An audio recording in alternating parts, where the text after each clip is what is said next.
আসসালামু আলাইকুম।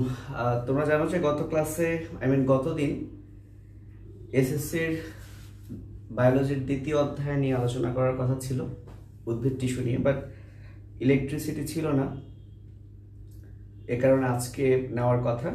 তো আমরা এখন স্টার্ট করব। তার আগে আমাদের ফ্যাব এসএসসি যে গ্রুপটা আছে আমি সেখানে একটু শেয়ার করে দিই, এবং যেহেতু 10 মিনিট লেট হলো তোমাদের পরিচিতদের ততক্ষণে একটু জানিয়ে দাও। আমরা আজকে মূলত পড়ব জীবকোষ ও টিস্যু, অর্থাৎ দ্বিতীয় অধ্যায়ের।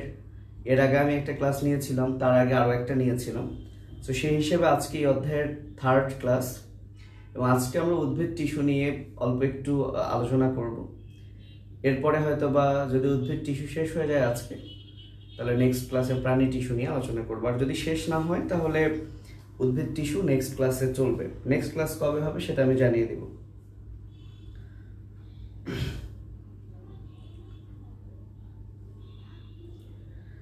আচ্ছা, মেইন কথা হচ্ছে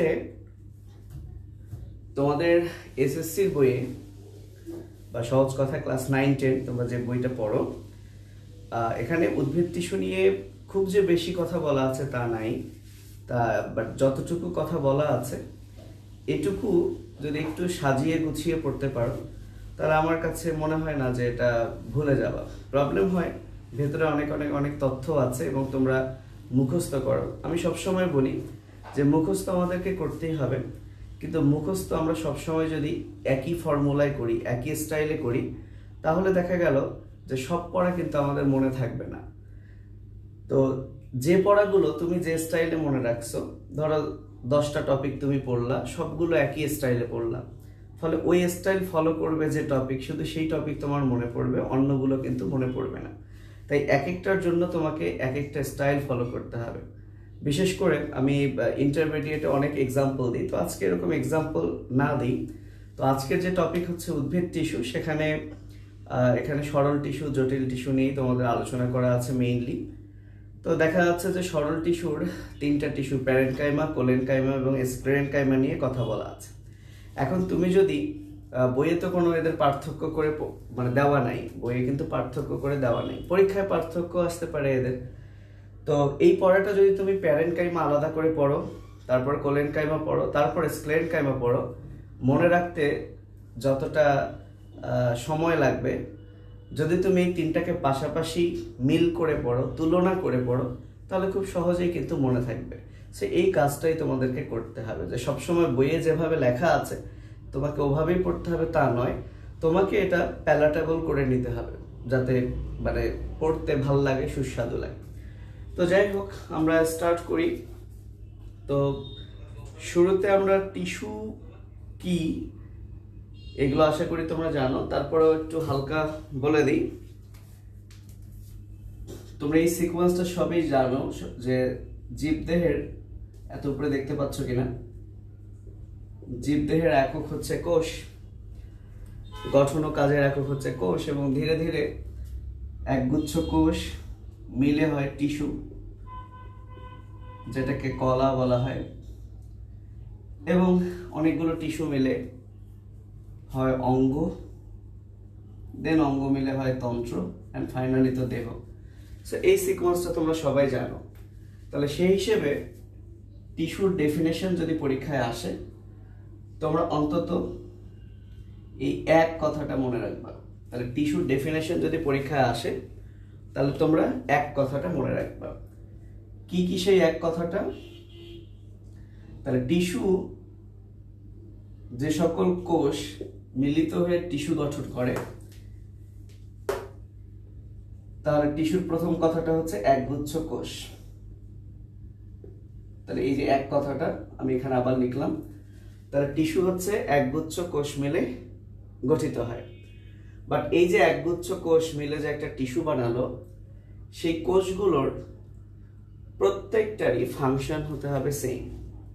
অর্থাৎ মনে করো এখানে এই 4টা কোষ মিলে একটা টিস্যু হয়েছে, তাহলে প্রত্যেকটা কোষের ফাংশন হতে হবে সেম। তার মানে এরা একই কাজ করে, সেম কাজ করে, একই কাজ করে। এবং এই কোষগুলোর উৎপত্তিও হতে হবে একই জায়গা থেকে। তাহলে একই জায়গা থেকে উৎপত্তি। তাহলে তিনটা এক মনে রাখতে হবে। তাহলে টিস্যু ডেফিনেশনে তোমরা তিনটা এক মনে রাখবা। একগুচ্ছ কোষ নিয়ে গঠিত, যারা একই কাজ করে এবং একই স্থান থেকে উৎপত্তি লাভ করে তাদেরকেই বলা হয় টিস্যু। সো জ্ঞানমূলকে টিস্যু কাকে বলে এটা আসতেই পারে। ঠিক আছে, এখন এই টিস্যুর আমরা ক্লাসিফিকেশন পড়ব, তারপর তো যে মেইন পড়া সেটাতে আমরা চলে যাব। তো একটু আমাকে জানাও যে বোর্ডের লেখাগুলো স্পষ্ট কিনা এবং আমার কথা স্পষ্ট কিনা। যদিও আমি বুঝতে পারছি যে সাউন্ডটা একটু লো, আর একটু বাড়াতে হবে, তারপর একটু আমাকে জানাও। ওকে, যারা সালাম দিচ্ছ ওয়ালাইকুম আসসালাম। তাহলে আমরা এখন টিস্যুর যদি ওভারঅল প্রকারভেদটা লিখি, দেন আজকে যেটা পড়বো সেটা নিয়ে আলোচনা হবে। তাহলে হেডলাইন আমরা দিয়ে ফেলি টিস্যুর প্রকারভেদ। টিস্যুর প্রকারভেদ।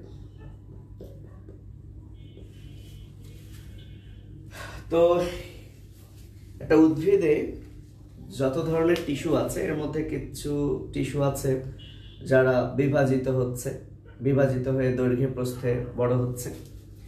আবার কিছু টিস্যু আছে যাদের বিভাজন ক্ষমতা কি নাই, যারা বিভাজিত হতে পারবে না। তো যারা বিভাজিত হচ্ছে, যারা ভাজিত হচ্ছে তাদেরকে বলা হয় ভাজক টিস্যু। ভাজক টিস্যু। এবং এই ভাজক টিস্যুর ইংরেজি হচ্ছে মেরিস্টেম টিস্যু। যদিও তোমাদের বইয়ে মেরিস্টেম কথাটা এখানে লেখা নাই, বাট এই মেরিস্টেম কথাটা পরে কাজে লাগবে, তোমাদেরই পরে কাজে লাগবে।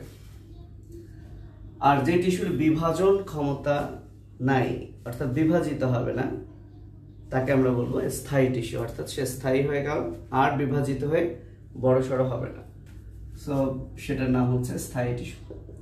সো এটার ইংলিশ দরকার নেই, তোমরা জানো পার্মানেন্ট মানে স্থায়ী, তাহলে পার্মানেন্ট টিস্যু হচ্ছে স্থায়ী টিস্যু।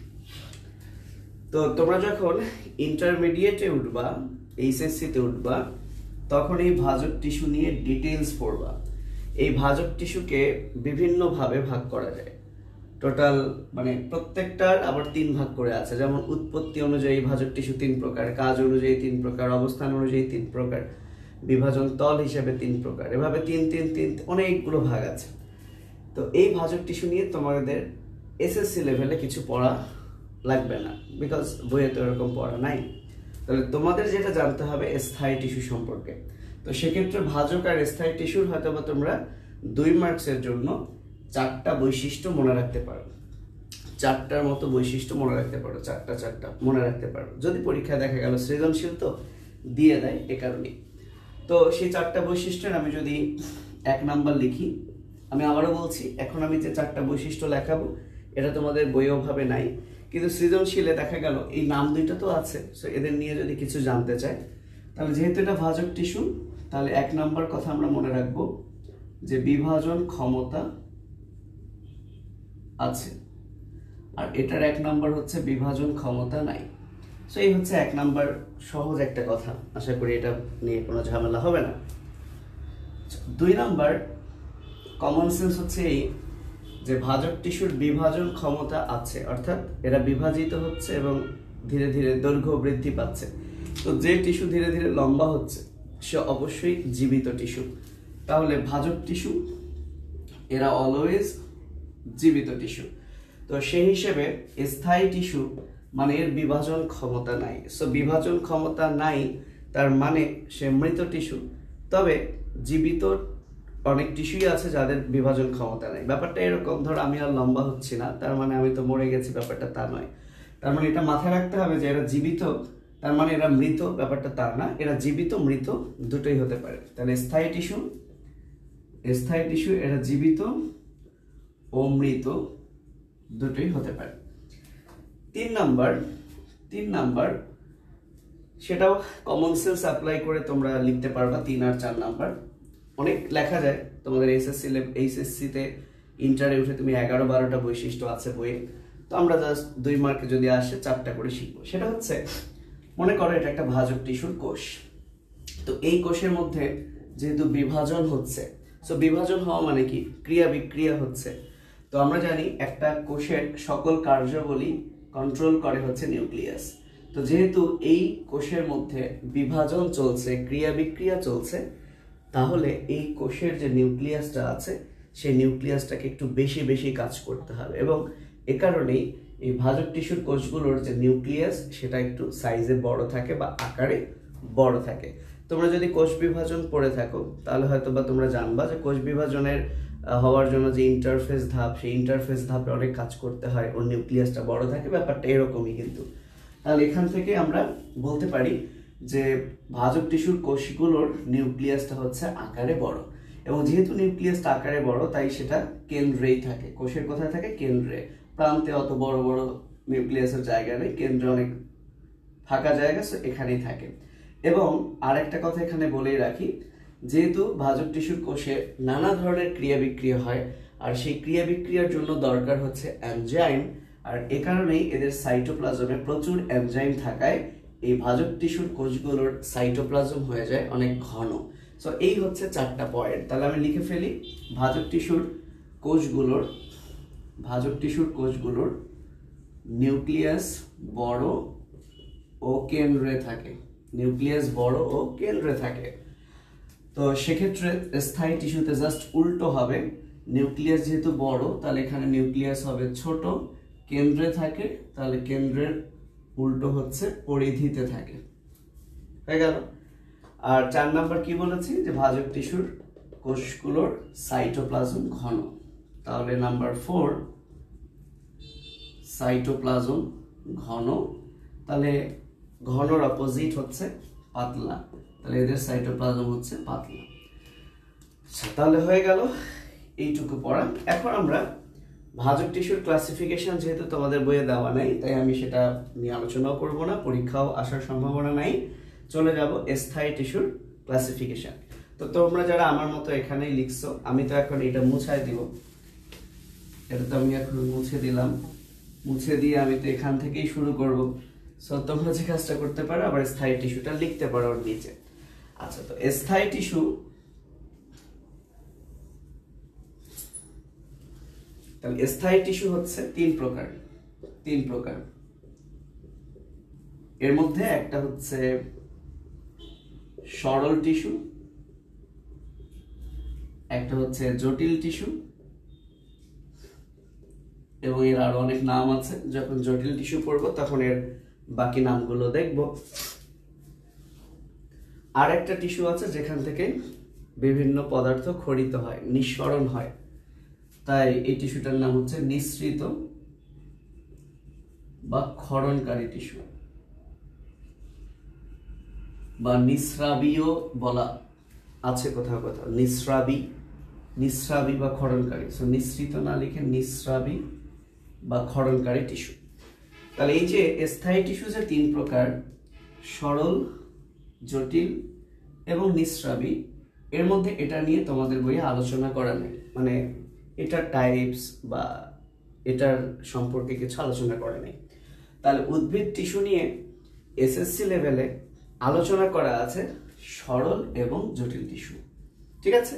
তো আজকে আমরা সরল টিস্যু নিয়ে এখন আলোচনা করব, দেন সময় থাকলে জটিল টিস্যু নিয়ে আলোচনা করব। যদি সময় না থাকে নেক্সট ক্লাসে জটিল টিস্যু পড়বো, তাহলে উদ্ভিদ টিস্যু শেষ, দেন আমরা প্রাণী টিস্যুতে চলে যাব। তাহলে আমরা এখন পড়ব সরল টিস্যু।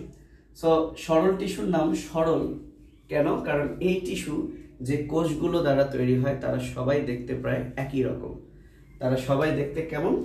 প্রায় একই রকম, এই কারণেই এটা হচ্ছে সরল টিস্যু।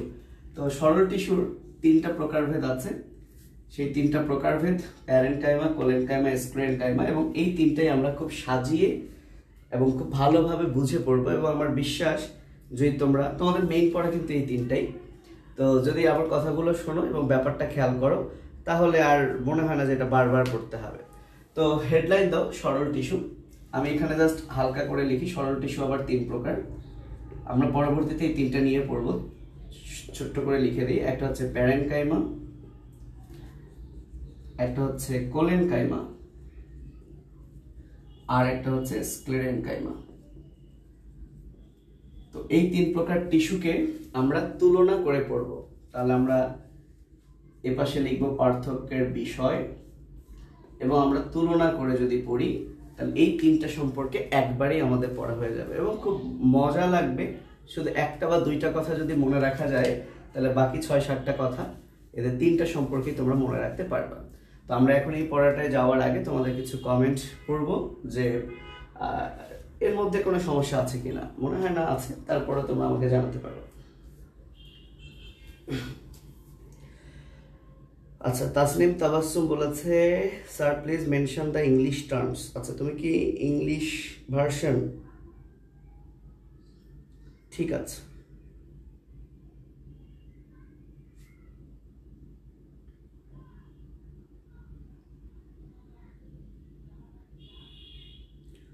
সাবিত, তুমি এখানে কি করো? তুমি তো ইন্টারে পড়ো। তবে এতক্ষণ যা বললাম এগুলো ইন্টারেও আছে, ইন্টারেও লাগবে। এখন যেগুলো বলবো সেগুলো হয়তো ইন্টারে নাই। আচ্ছা, মেডিকেল ডক্টররাও দেখছে। ঠিক আছে, তাহলে আমরা আমাদের মেইন পড়ায় যাই। মানে আজকের যে টপিকটা একটু সহজ করে আমরা মনে রাখবো। তাহলে তোমরা সবাই লেখো, তোমরা সবাই লিখে ফেলো। এই যে এই লাইনটা লিখে ফেলবা, অর্থাৎ আমরা কম্পেয়ার করে পড়বো, তাহলে খুব সহজ লাগবে আশা করি। তাহলে লিখে ফেলি পার্থক্যের বিষয়। পার্থক্যের বিষয় কার কার মধ্যে? একটা হচ্ছে প্যারেনকাইমা, একটা হচ্ছে কোলেনকাইমা, আর একটা হচ্ছে স্ক্লেরেনকাইমা। আশা করি ওই পর্যন্ত দেখা যাচ্ছে। তো প্রথমে আমি একটা চিত্র আঁকবো এবং এই চিত্রটা যদি গেঁথে যায় মনের মধ্যে, তাহলে ওই চিত্র থেকেই বাকি সকল বৈশিষ্ট্য আমরা নিজেরাই লিখতে পারবো ইনশাআল্লাহ। এবং আমি যদি সবার শেষে তো কাইমা আছে, শুরুর প্যারেন, কোলেন আর স্ক্লেরেন নিয়ে একটু কথা বলি। স্ক্লেরেনের এই শুরুতে যে স্ক্লেরেন আছে না ভাইয়া, এই যে স্ক্লের বা স্ক্লেরো কথাটার অর্থ হচ্ছে হার্ড বা শক্ত। তাহলে স্ক্লেরেনকাইমা টিস্যুর অপর নাম, স্ক্লেরেনকাইমা টিস্যুর অপর নাম স্ক্লেরেন। কেন স্ক্লেরো কেন? তাহলে নাম শুনে বোঝা যাচ্ছে যে এই টিস্যুটা, এই সরল টিস্যুটা, এই সিম্পল টিস্যুটা হচ্ছে হার্ড বা শক্ত। তাহলে আমরা তিনটা জিনিসের তুলনা করছি। এই তিনটা টিস্যুর মধ্যে সবচেয়ে দৃঢ় টিস্যু বা দৃঢ়তা দানকারী টিস্যু বা শক্ত টিস্যু হচ্ছে স্ক্লেরেনকাইমা। তাহলে কনসেপ্টটা এভাবে নাও, 1, 2, 3, সবার শেষেরটা যদি সবচেয়ে শক্ত টিস্যু হয়, তাহলে সবার প্রথমটা হচ্ছে সবচেয়ে নরম টিস্যু, অর্থাৎ এর কোষ প্রাচীর হচ্ছে খুবই পাতলা এবং এটা দৃঢ়তার খুব একটা ভূমিকা নাই, অন্য কাজ আছে। তাহলে প্রথমটা হচ্ছে নরম টিস্যু, শেষেরটা হচ্ছে শক্ত টিস্যু। তাহলে মাঝেরটা কি আধা নরম না আধা শক্ত? তাহলে মাঝেরটা হচ্ছে এই দুইটার ক্যারেক্টারই থাকবে, এর কিছু অংশ শক্ত, কিছু অংশ নরম। এই হচ্ছে কনসেপ্ট। এই কনসেপ্টটা যদি মাথায় থাকে তাহলে শেষ, এটা পড়া শেষ। তাহলে আমি একটু ব্যাপারটা যদি চিত্রের মাধ্যমে দেখাই, চিত্র এটা মনে করো। তো প্যারেনকাইমা টিস্যু, যেহেতু টিস্যু, আমি একটা কোষ আঁকি, একটা কোষ তো আর টিস্যু না, তাহলে আমি প্যারেনকাইমা টিস্যুর মানে একটা কোষ আঁকলাম। সো এখানেও একটা আমি এরকম কোষ আঁকলাম, ঠিক আছে? ঠিক একই আকৃতির একটা কোষ এখানে দিলাম। যদিও স্ক্লেরেনকাইমা টিস্যুর কোষগুলো লম্বা, তবে এই চিত্র আবার তোমরা এইগুলোর চিত্র হিসেবে আঁকো না, জাস্ট মনে রাখার জন্য, বোঝার জন্য। তো যে কাজটা করবা তোমরা এখন, প্যারেনকাইমা টিস্যুর কোষের এটা মনে করো কোষ প্রাচীর। তো এই কোষ প্রাচীরটা খুব পাতলা, তাই যেমন আঁকলাম তেমনই। আর স্ক্লেরেনকাইমা টিস্যু এটা যেহেতু শক্ত টিস্যু, দৃঢ় টিস্যু, তাহলে এর কোষ প্রাচীর খুবই পুরু। তাই তোমরা যে কাজটা করো, এর কোষ প্রাচীরে এরকম একটু মোটা করে দাও, এর কোষ প্রাচীর এরকম মোটা করে দাও।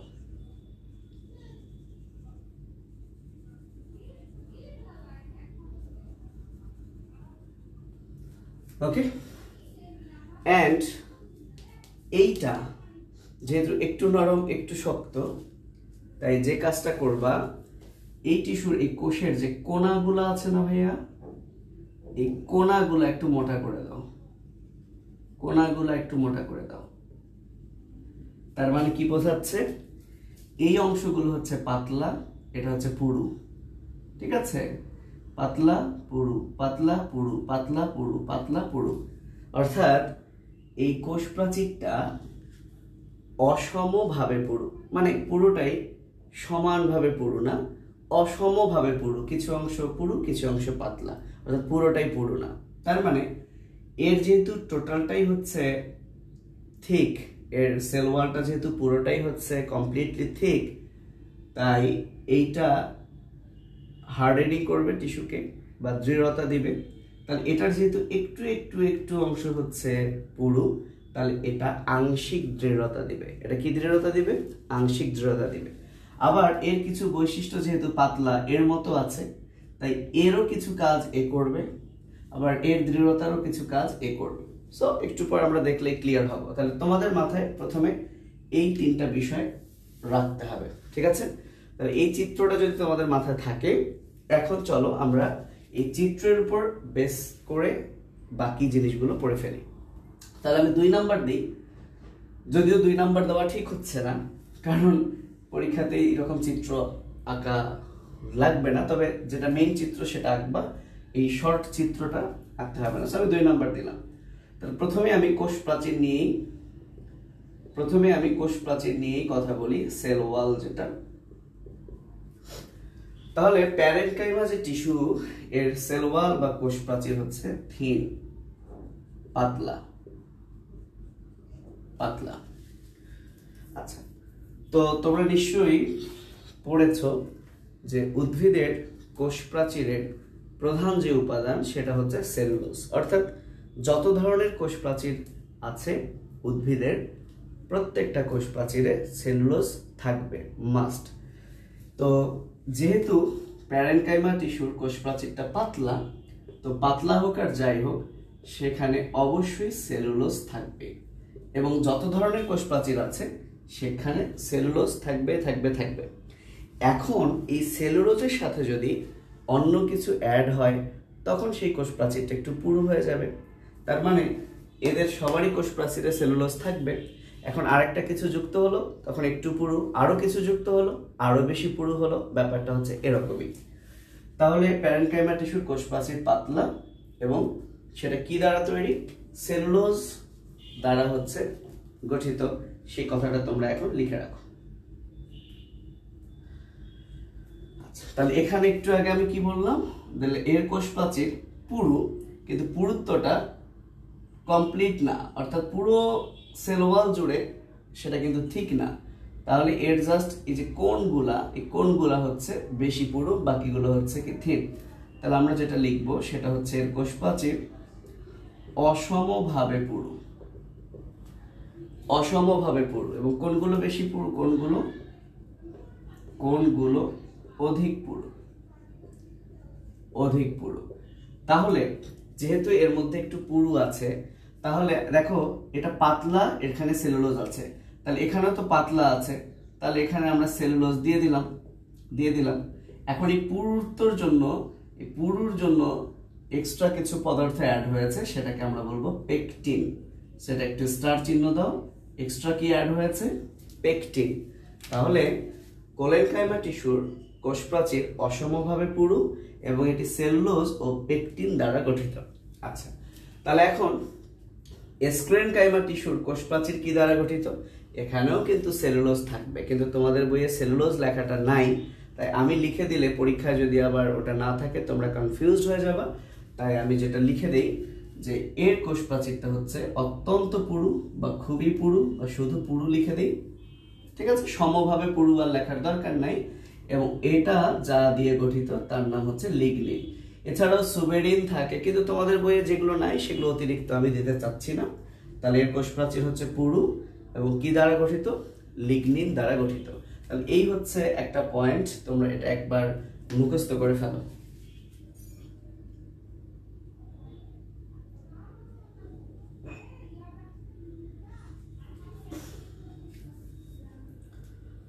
ওকে, ব্লাড দেখাচ্ছে কিনা একটু জানাও তো, ব্লাড দেখাচ্ছে কিনা?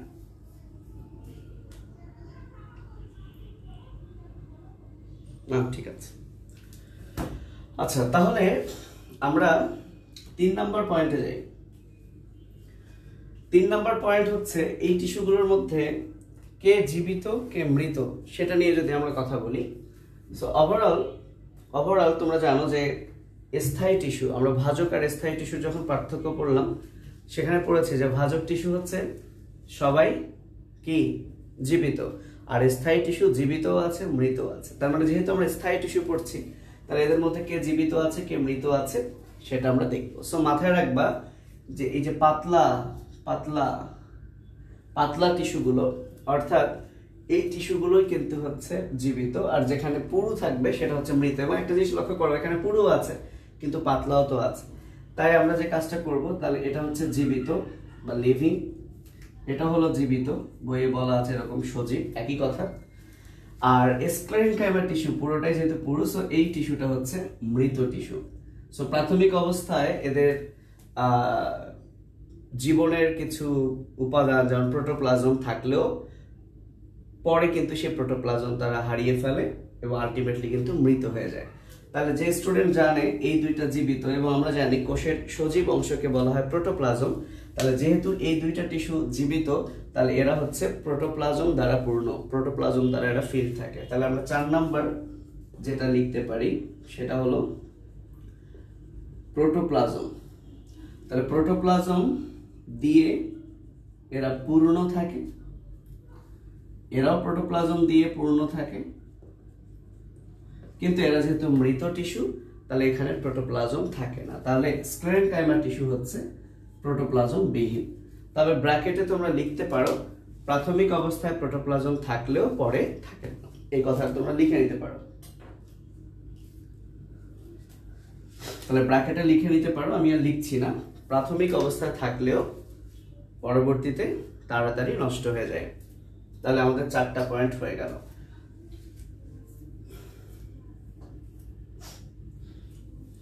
আচ্ছা, এখন তোমাদের একটা ছোট্ট কথা বলি, কেন এই পুরু দেখে আমি মৃতর ব্যাপারটা বললাম। কারণ ভাইয়া ভাজক টিস্যু যেগুলো, এই ভাজক টিস্যু আমি যদি এখানে লিখে দিই, তোমরা লিখবা না এটা, ভাজক টিস্যুর কোষ প্রাচীর কিন্তু একদম পাতলা। কারণ কি, সে বিভাজিত হচ্ছে, সে লম্বা হচ্ছে। নর্মালি চিন্তা করো, আমি একটা চুইংগামের এক্সাম্পল দিই, যে একটা চুইংগামকে যখন তুমি এরকম টেনে লম্বা করবা, সে যত লম্বা হবে তত পাতলা হবে। সো অ্যাকচুয়ালি ভাজক টিস্যুর যেহেতু বৃদ্ধি হচ্ছে, সে যেহেতু লম্বা হচ্ছে, তার সেল ওয়াল কোষ প্রাচীর কিন্তু থিন, পাতলা। সো যেহেতু তারা সজীব, তাহলে কোষ প্রাচীর পাতলা যাদের, তারা কিন্তু সজীব থাকে বা তাদের জীবন আছে। তো সেই চিন্তাটা করে যেখানেই পাতলা টিস্যু পাবা তারাই হচ্ছে সজীব। আর একদম এটার পুরোই সবকিছুই পুরু, এখানে পাতলা কোনো কিছু নাই, তাই ওটা হচ্ছে মৃত। তাহলে আশা করি তোমরা এটা লিখে ফেলছো, তাই না? এটা তোমরা লিখে ফেলছো। আচ্ছা, যদি এটা তোমরা লিখে ফেলো, এবার আমরা দেখব এই প্যারেনকাইমা টিস্যুর কোষগুলো কেমন, কোলেনকাইমার কোষগুলো কেমন, স্ক্লেরেনকাইমার কোষগুলো কেমন। তাহলে নাম্বার 5 এদের কোষগুলো, সেলগুলো কেমন, বা সেলের শেপগুলো কেমন আমরা সেটা দেখব, কোষের আকৃতি কেমন আমরা সেটা দেখব। তো প্যারেনকাইমা টিস্যুর এই যে কোষগুলো দেখছো, সব কোষগুলোই মোটামুটি একই রকম। অর্থাৎ এই কোষের যে ব্যাস বা ডায়ামিটার, এটা ডায়ামিটার, এগুলো সব সেম, যদি আমার আঁকতে একটু ছোট বড় হয়েছে। সো যেটাকে আমরা বলি সমব্যাসীয়, অর্থাৎ সেম ডায়ামিটার। তাহলে প্যারেনকাইমা টিস্যুর কোষগুলোর ডায়ামিটার বা ব্যাস হচ্ছে একদম সেম, সো এটাকে বলা হয় সমব্যাসীয়। ঠিক আছে? আচ্ছা, কোলেনকাইমা এবং স্ক্লেরেনকাইমা এই দুইটা টিস্যুতেই যেহেতু থিক সেল ওয়াল আছে, সো এই দুইটা টিস্যুই হচ্ছে লম্বাটে। তো সেক্ষেত্রে এর সেল ওয়াল যেহেতু পুরোটাই একদম থিক, তাহলে এখানে একটা জিনিস অ্যাড হবে, বিশেষণ, সেটা হচ্ছে শক্ত ও লম্বাটে। তাহলে পরীক্ষা যদি এভাবে আসে, শক্ত লম্বাটে, তাহলে তোমরা স্ক্লেরেনকাইমা টিস্যুর এটাই কিন্তু আনসার করবা, স্ক্লেরেনকাইমা টিস্যুই আনসার করবা। ঠিক আছে, তাহলে কোষ কার কেমন আমাদের সেটাও কিন্তু হয়ে গেল।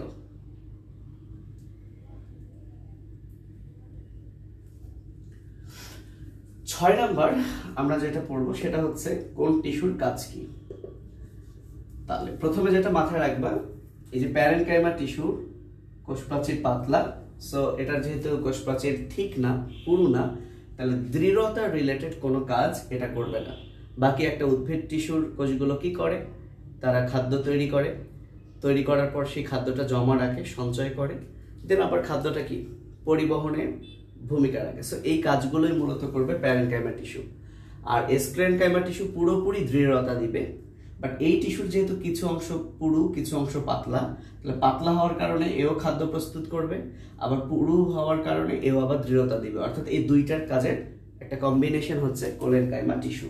ঠিক আছে, তাহলে আমরা প্যারেনকাইমা টিস্যুর কাজগুলো যদি পড়ি, তাহলে খাদ্য প্রস্তুত করে, তো শুধু খাদ্য প্রস্তুতই করে না, সেই খাদ্যটা সঞ্চয় করে এবং যখন দরকার হয় তখন অন্য টিস্যুতে পরিবহন করে। পাশাপাশি একটা উদ্ভিদ টিস্যুর মেইন টিস্যুই কিন্তু হচ্ছে প্যারেনকাইমা, যেটা দিয়ে উদ্ভিদের পুরো গঠনটা কিন্তু হয়। তাহলে উদ্ভিদের দেহ গঠনের যে টিস্যু সেটাই হলো কিন্তু প্যারেনকাইমা টিস্যু, সেটাই হচ্ছে প্যারেনকাইমা টিস্যু।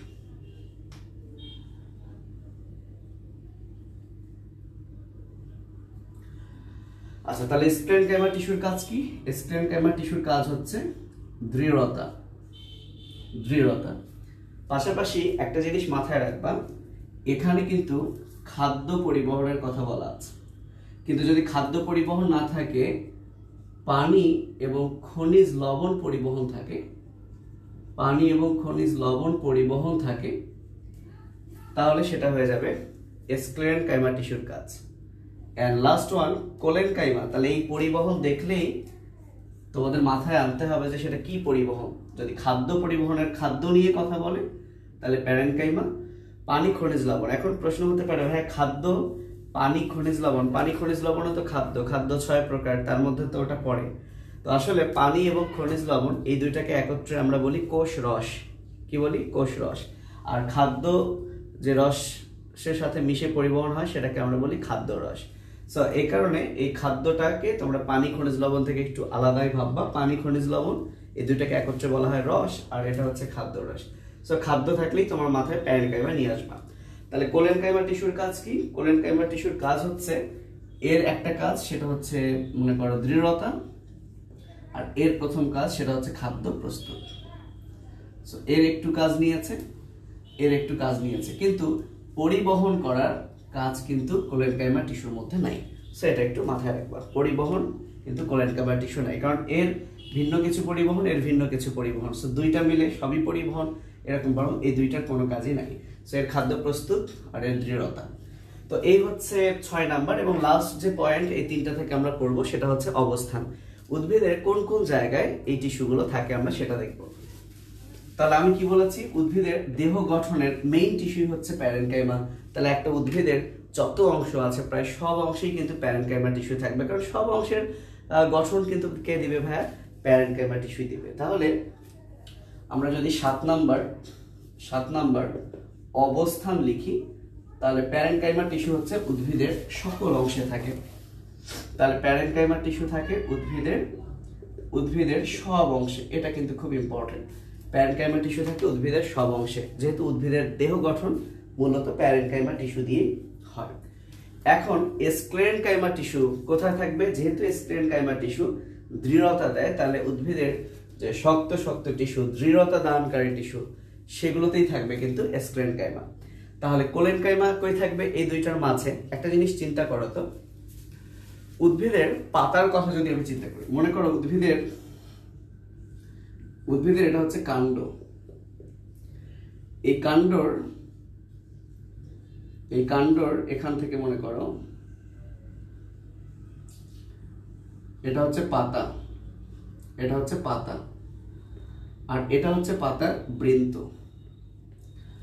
তো লক্ষ্য করবে একটা বিষয়, আমি এই চিত্রের মধ্যে যদি তিনটা বিষয় দেখাই দিই, এই কাণ্ডটা খুব দৃঢ়, ওকে, শক্ত কাণ্ড, মনে করো কাঁঠাল গাছের একটা বড় ডাল।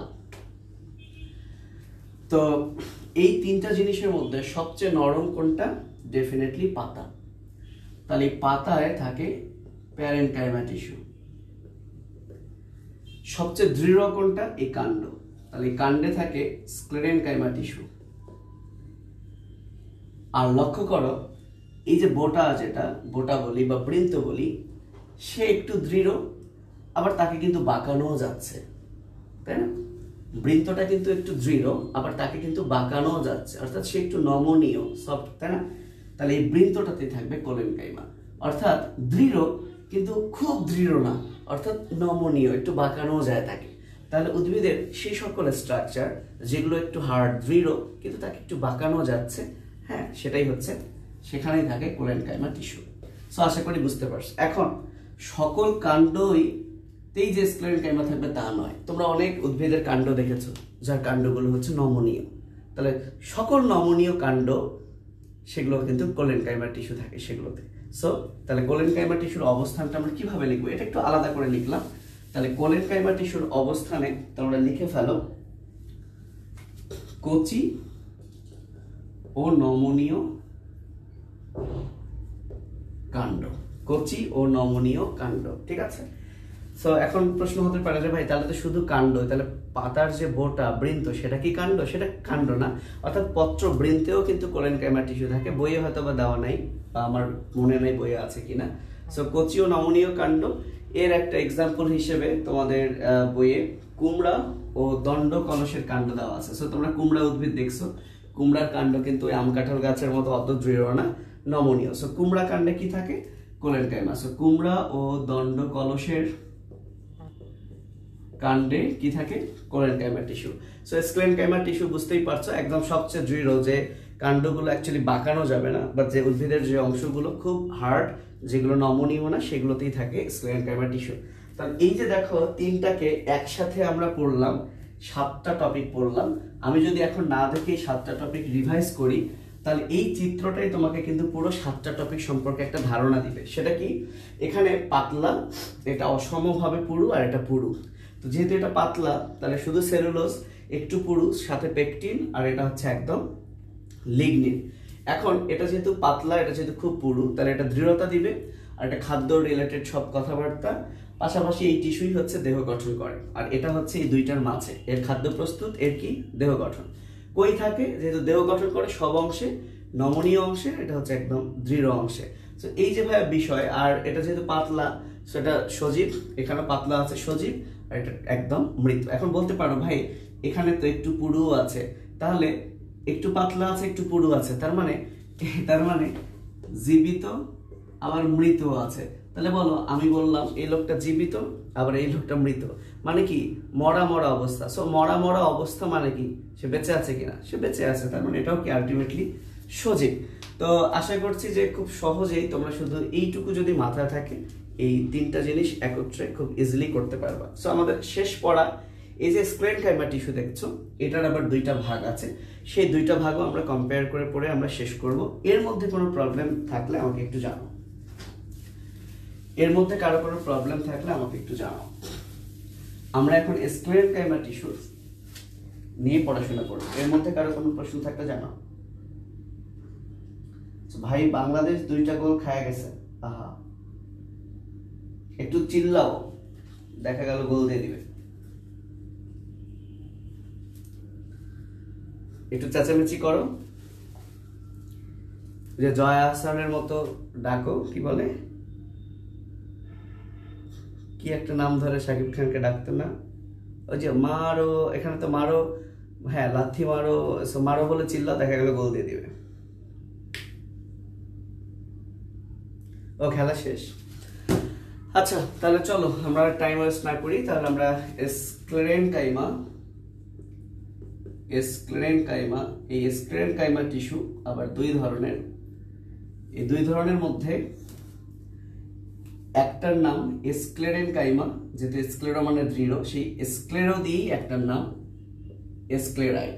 তাহলে চিন্তা করো, স্ক্লেরেনকাইমা টিস্যুকে আবার দুইটা ভাগ করলো, এর মধ্যে একটার নামে রাখলো ফাইবার। সো ফাইবার কথাটার অর্থই কিন্তু তন্তু, কিন্তু আরেকটার নামে আবার স্ক্লেরো কথাটাই রাখলো। তাহলে কমন সেন্স এটাই বলে, যেহেতু স্ক্লেরো মানে হচ্ছে হার্ড, শক্ত, তো সেই স্ক্লেরেনকাইমা টিস্যু দুই ধরনের, তার মধ্যে একটার নামে স্ক্লেরো আছে, তার মানে যার নামে স্ক্লেরো আছে সেটাই সবচেয়ে হার্ড, পাথরের মতো শক্ত। তাই এই স্ক্লেরাইডকে স্টোন কোষও বলা হয়, স্টোন কোষও বলা হয়। তাহলে এভাবে মাথায় রাখবা যে কোনটা স্টোন কোষ। কমন সেন্স, স্ক্লেরা মানে দৃঢ়, স্টোন পাথর তো সবচেয়ে দৃঢ়। তাহলে স্ক্লেরেনকাইমা টিস্যু দুই ধরনের, একটা হচ্ছে ফাইবার বা তন্তু, আর একটা হচ্ছে স্ক্লেরাইড বা স্টোন সেল। ওকে, তাহলে এই দুইটার আমরা একটু কম্পেয়ার করব, তাহলেই আমাদের সরল টিস্যু নিয়ে যে পড়াশোনা সেটা হচ্ছে শেষ।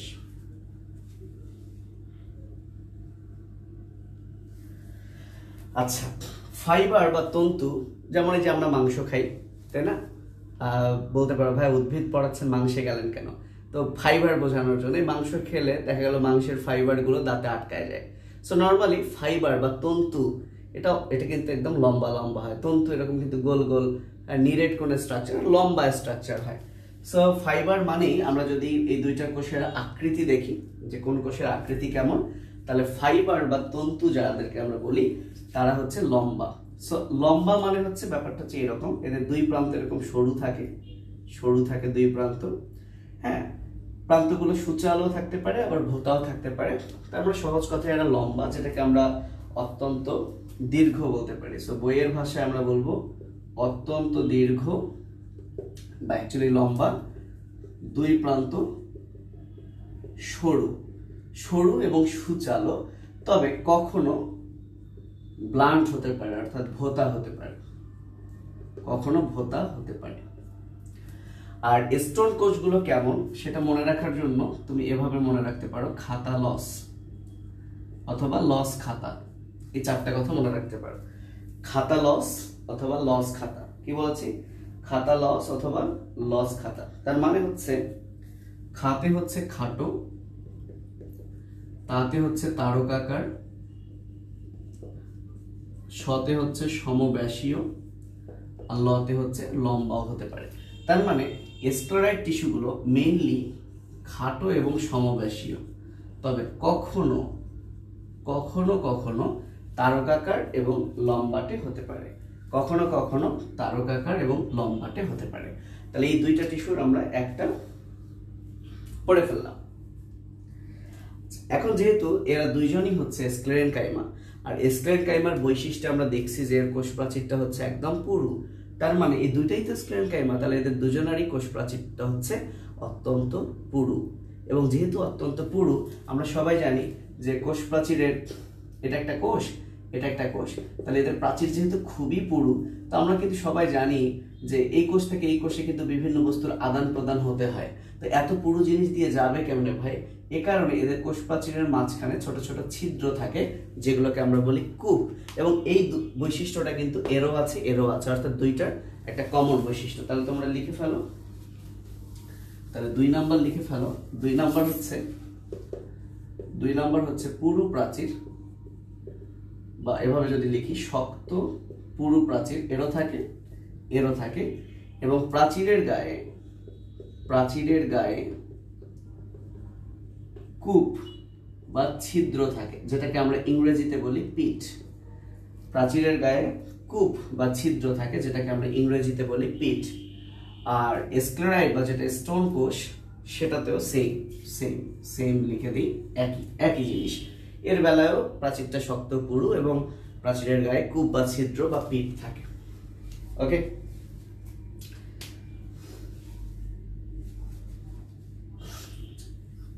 এখানে যেটা ভাষাটা ছিল বইয়ে এরকম, এখানকার ভাষাটা যদি একটু লিখে দিই, গৌণ প্রাচীর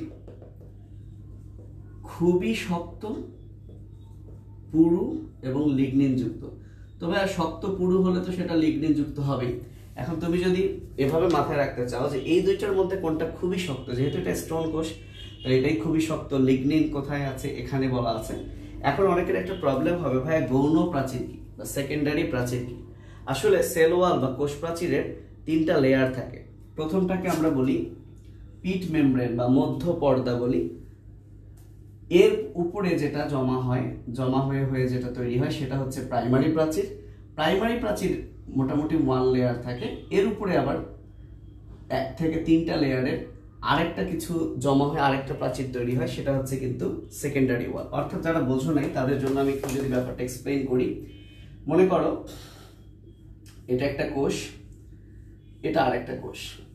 তো এই দুই কোষের মাঝখানে যে পর্দা, এই পর্দাটাকে বলা হয় মানে মিডিল ল্যামেলা বা মধ্য পর্দা, বাংলায় যদি বলি মধ্য পর্দা। ঠিক আছে, এই মধ্য পর্দাটা প্রত্যেকটা কোষের থাকবে। কোষ প্রাচীরের প্রথম লেয়ার হচ্ছে মধ্য পর্দা। এই কোষের জন্য এই মধ্য পর্দার উপরে আরো কিছু জমা হয়, এই যে যা জমা হলো এ পাশেও জমা হয়। তাহলে এই কোষের জন্য এই পাশে যা জমা হলো এটা হলো প্রাইমারি প্রাচীর। আবার এই কোষের জন্য এইটা হচ্ছে প্রাইমারি প্রাচীর। এখন প্রাইমারি প্রাচীরের উপর যখন আরো কিছু জমা হয় তখন সেটাকে বলে সেকেন্ডারি প্রাচীর। তার মানে প্রত্যেকটা কোষের এই মধ্য পর্দা ফিক্সড। প্রাইমারি প্রাচীরও মোটামুটি সকল ভাজক কোষে থাকে। সেকেন্ডারি প্রাচীর স্থায়ী টিস্যু হয়ে গেলে তখন সেকেন্ডারি প্রাচীর তৈরি হয়। তার মানে সবসময় কিন্তু সেকেন্ডারি প্রাচীর থাকে তা কিন্তু নয়। তো যেহেতু আমরা স্থায়ী টিস্যুই পড়ছি আর স্ক্লেরেনকাইমা টিস্যু হচ্ছে স্থায়ী টিস্যু, ফলে অবশ্যই এদের সেকেন্ডারি প্রাচীর তৈরি হবে। আর সেকেন্ডারি প্রাচীর গুরুত্ব বেশি ঠিক পুরু, তাই সেটাই বলছে যে সেকেন্ডারি প্রাচীর হচ্ছে খুবই শক্ত, কারণ মধ্য পর্দাটা একটা স্তরের হয়, প্রাইমারি প্রাচীরটাও একটা স্তরের হয়, কিন্তু সেকেন্ডারি প্রাচীর 3টা স্তরের হয়, ফলে এটা বেশি শক্ত পুরু, সেটাই বলছে। সেই গৌণ প্রাচীর মানে সেকেন্ডারি যে ওয়াল সেটা, এবং এই 3টা মিলেই হচ্ছে কোষ প্রাচীর। তাহলে কোষ প্রাচীর মানে হচ্ছে 3টা, মধ্য পর্দা, প্রাইমারি, সেকেন্ডারি প্রাচীর। তো যাই হোক, ইন্টারমিডিয়েটের ডিটেলস পড়বা, হালকা একটু গৌণ প্রাচীর বিষয়টা কি সেটা দেখালাম।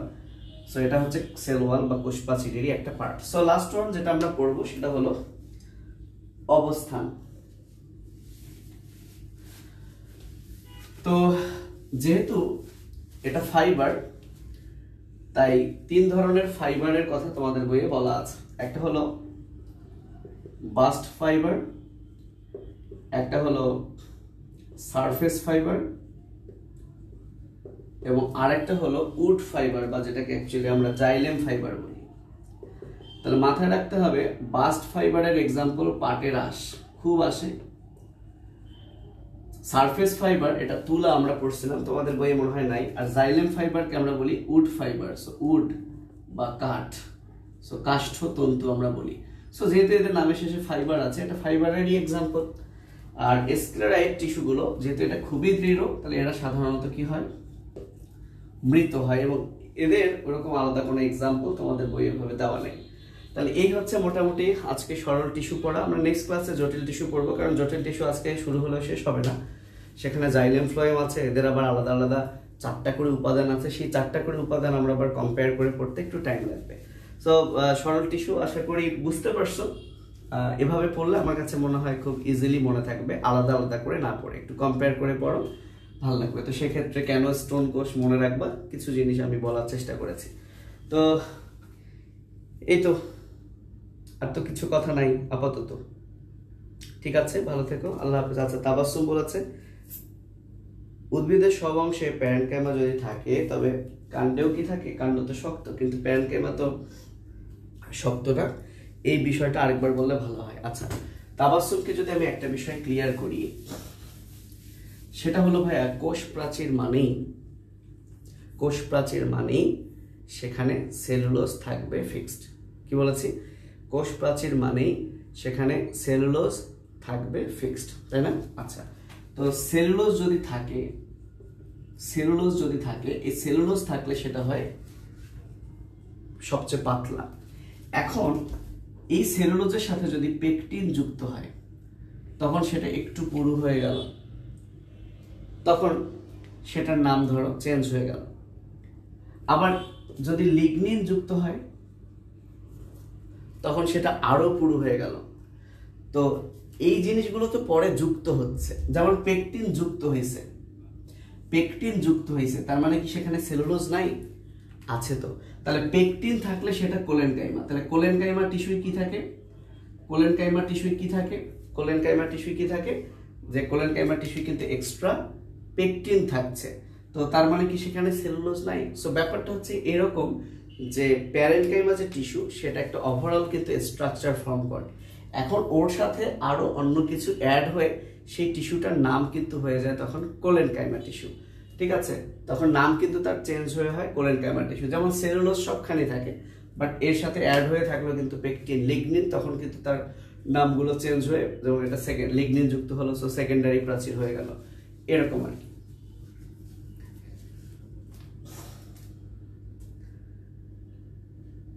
আচ্ছা, আর কারো কোনো প্রশ্ন আছে? আচ্ছা, জাইলেম টিস্যুর ক্লাসটা তাড়াতাড়ি নিব, তবে 17 তারিখের আগে না মনে হয় পারবো, আমার আবার ভাইবা পরীক্ষা আছে তো। ঠিক আছে, ভালো থেকো, আল্লাহ হাফেজ।